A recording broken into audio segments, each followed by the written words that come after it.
మీ గ్రామం ఊరి నుంచి కూడా ఎవరికైనా మాట ఇస్తే మాట మీద ఉండే మనుషులు ఎవరంటే రామచంద్రపేట గ్రామస్తులు.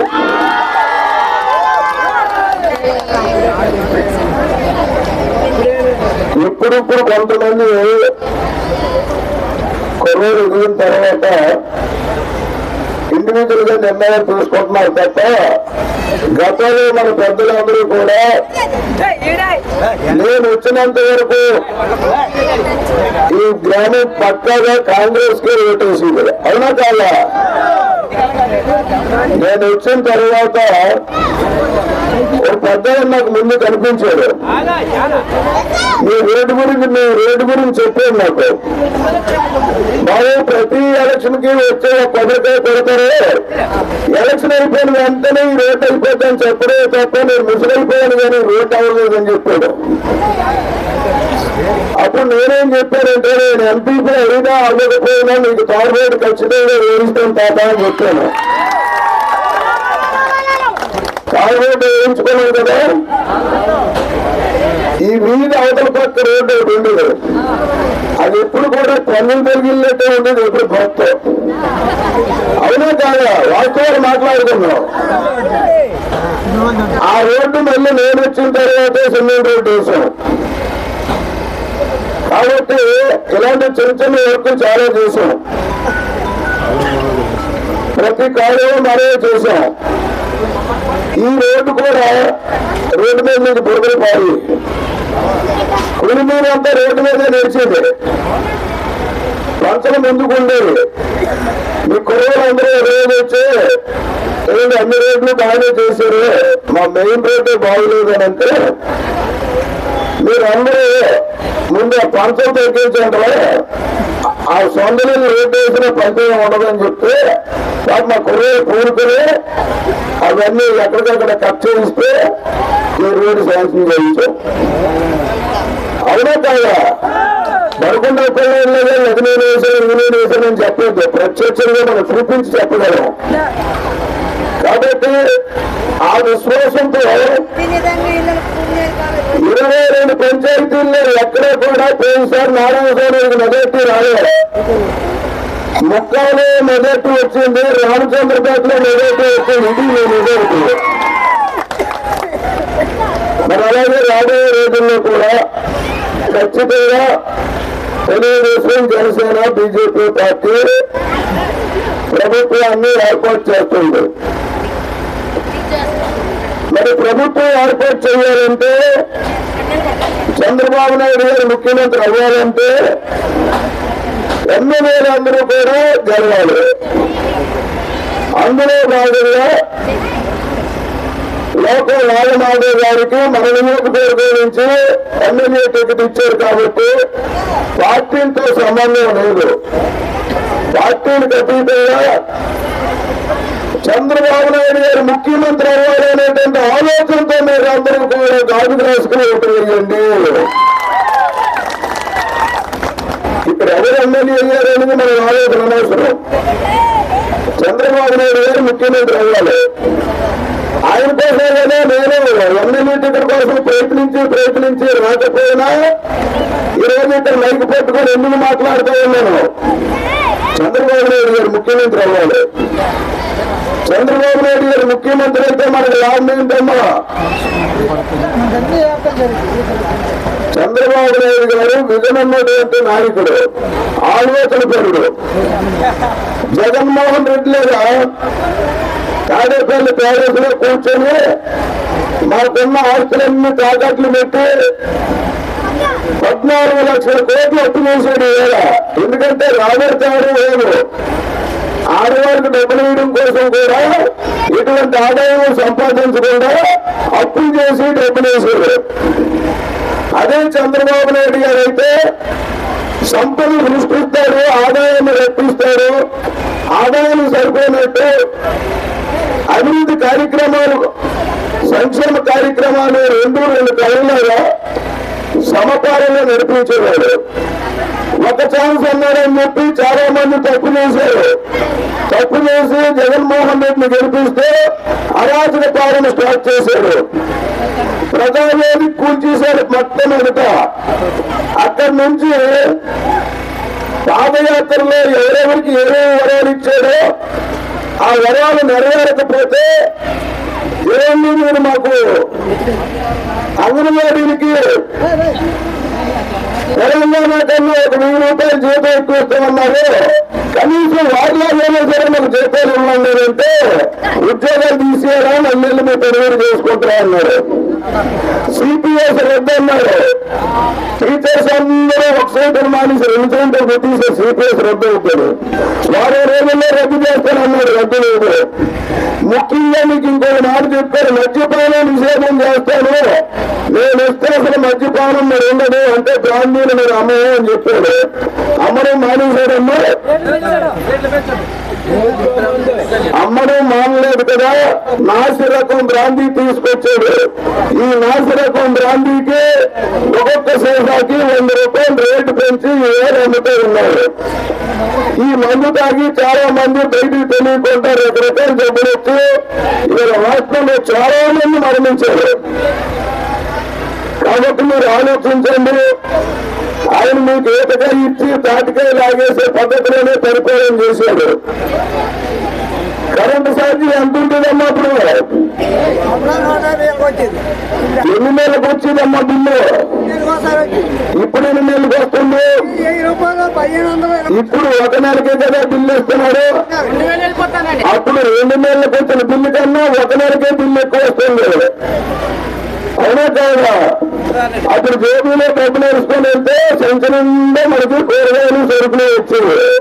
ఇప్పుడు ఒక పెద్ద సంచికి కానీ మనం కూరగాయలు కొనాలనుకుంటే చిన్న సంచికి డబ్బులు పెట్టుకొని వెళ్ళాలి. అంతే కదా? అంటే నిత్యావసర సరుకులు ఆ విధంగా పెరిగిపోయాయి. బస్ ఛార్జీలు పెరిగాయి, ఆటో ఛార్జీలు పెరిగాయి. మీ ఊర్లో ఎక్కువ మంది టాటూ మేస్త్రులు ఎవరే ఉన్నారు. వీళ్ళందరూ పట్నం పోయి అక్కడికి వెళ్ళి కూలీ నాడు చేసుకుంటే 5 రూపాయలకే భోజనం పెట్టారు అన్నా క్యాంటీన్. ఇవాళ అన్నా క్యాంటీన్ తీసేశారు. ఉన్నదమ్మా. ఇప్పుడు ఆడపిల్లకు పెళ్లి చేసుకుంటే చంద్రబాబు నాయుడు పెళ్లి కానుక ఇచ్చేవారు, సంక్రాంతి నాడు సంక్రాంతి కానుక ఇచ్చేవారు, ముస్లింలకి రంజాన్ తోటా ఇచ్చేవారు, క్రిస్టియన్స్ కి క్రిస్మస్ కానుకలు ఇచ్చేవారు. ఇవేమైనా ఇస్తున్నారా ఇప్పుడు? మరి అలాగే ఆదరణ పేరు పెట్టి పనిముట్లు ఇచ్చేవారు. యాత్రలకు సంబంధించిన పనిముట్లు యాత్రలకు ఇచ్చేవారు, సాకలకు ఇచ్చేవారు, అందరికీ ఇచ్చేవారు. ఇప్పుడు ఉన్నారా? లేవు కదా. చంద్రన్న బాట పెట్టి ఎక్కడ రేటు లేదంటే అక్కడ రేటు వేయండి అని చెప్పాడు. ఈ 5 సంవత్సరాల కాలంలో ఎక్కడైనా ఒక రేటు వేశారా? మరి పరిపాలన అస్తవ్యస్తం అయిపోయిందా లేదా? అభివృద్ధి లేదు, సంక్షేమం లేదు. అప్పులు మాత్రం 14 లక్షల కోట్ల అప్పులు చేశారు. కాబట్టి ఈయనకు పరిపాలన చేయడం చేత కాదు. మీరందరూ కూలీ నాలి చేసుకుని పిల్లల్ని చదివిస్తున్నారా లేదా? దేనికోసం చదివిస్తారు? ఊరు మెత్తరు కనుక ఉద్యోగాలు చేస్తారని ఆశమానే కదా. మరి ఉద్యోగాలు చేయాలంటే కంపెనీలు రావాలి కదమ్మా. ఒక్క కంపెనీ ఇచ్చాడు జగన్మోహన్ రెడ్డి. నారా చంద్రబాబు నాయుడు గారు ముఖ్యమంత్రిగా ఉన్నప్పుడు దేశాలు తిరిగి ఎన్నో పరిశ్రమలు తీసుకొచ్చారు. ఆ పరిశ్రమలన్నీ ఈయన వచ్చిన తర్వాత ఈయనకి లంచాలు ఇవ్వలేక, ఈయన హెరాస్మెంట్ తట్టుకోలేక పక్క రాష్ట్రాలకు వెళ్ళిపోయాయి ఈ పరిశ్రమలన్నీ. పరిశ్రమలు ఎప్పుడైతే లేవో చదువుకున్న పిల్లలకి ఉద్యోగాలు లేవు. మళ్ళీ నాకు ఉద్యోగాలు రావాలంటే చంద్రబాబు నాయుడు గారు ముఖ్యమంత్రి అవ్వాలి. చంద్రబాబు నాయుడు గారు ముఖ్యమంత్రి అయితే పరిశ్రమలు తీసుకొస్తారు.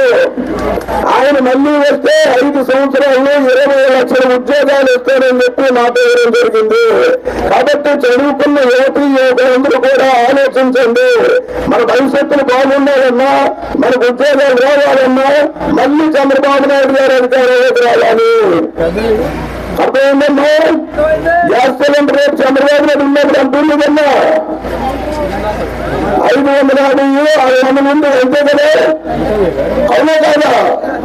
మరి ఇప్పుడు ఎంత అయిందమ్మా? 1100 అయిన తర్వాత బాధుడే బాధుడు కార్యక్రమం పెట్టి మనం రోడ్లు పెంచారని రోడ్లు ఎక్కితే 200 మళ్ళీ దించారు. కాబట్టి మళ్ళీ మీరు కట్లు పైకి వెళ్ళే పరిస్థితి ఏర్పడింది.